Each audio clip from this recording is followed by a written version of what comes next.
बोलो कृष्ण कन्हैया लाल की जय, बसदेव जी महाराज की जय। बड़ा सुंदर दृश्य है। आज चले जा रहे हैं, रास्ते में यमुना नदी मिली है। यमुना नदी ने देखा हमारे प्रभु आ रहे हैं, सो जल का प्रवाह बढ़ा दिया। वो बढ़ती गई। वसुदेव जी चले गए जल के अंदर, नासिका तक जल पहुंच गया। प्रभु ने सोचा हमारे बाबा डूब जाएंगे, सो भगवान ने दाहिने चरण का अंगूठा नीचे लटका दिया। सो यमुना जी ने उनके चरण का स्पर्श करके और वसुदेव जी के चरणों से बहने लग गई, क्योंकि यमुना जी उनकी पटरानी है, चरण स्पर्श करने के लिए आई थी। यमुना जी पार हो गए और जा करके गोकुल पहुंचे हैं। गोकुल में नंदराय जी के भवन में आज यशोदा मैया ने एक सुंदर कन्या को जन्म दिया है। कन्या लेटी हुई है, जा करके वासुदेव जी ने कन्या को उठाया है और कन्हैया को कन्या की जगह पे लिटा दिया और टोकरी में कन्या लेकर के वापस कारागार में आ रहे हैं। बड़ी सुंदर झांकी।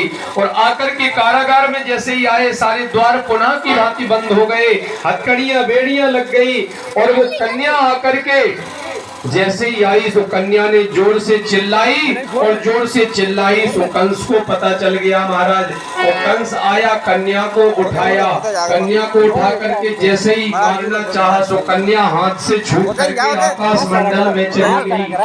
जोर का अट्टहास किया, उस कन्या ने हंसने लगी और कन्या ने कहा अष्टभुजी देवी बन करके प्रकट हो गई। और उस कन्या ने आज कहा, रे कंस, जिसको तू अपना काल समझ रहा है उसने तो गोकुल में अवतार ले लिया है।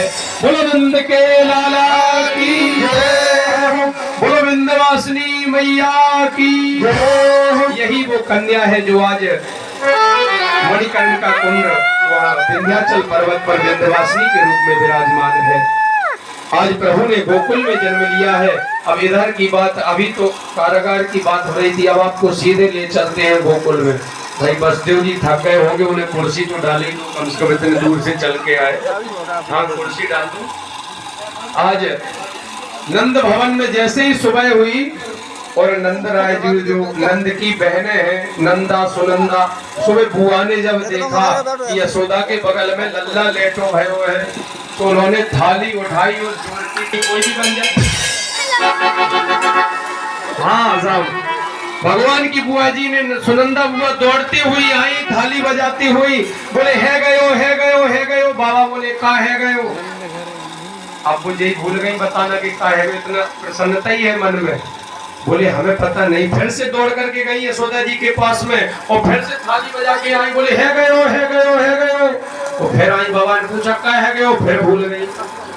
अब जब तीसरी बार दौड़ी है, उधर से दौड़ती हुई बाबा बोले तेरे लल्ला है गयो, लल्ला को जन्म भयो है।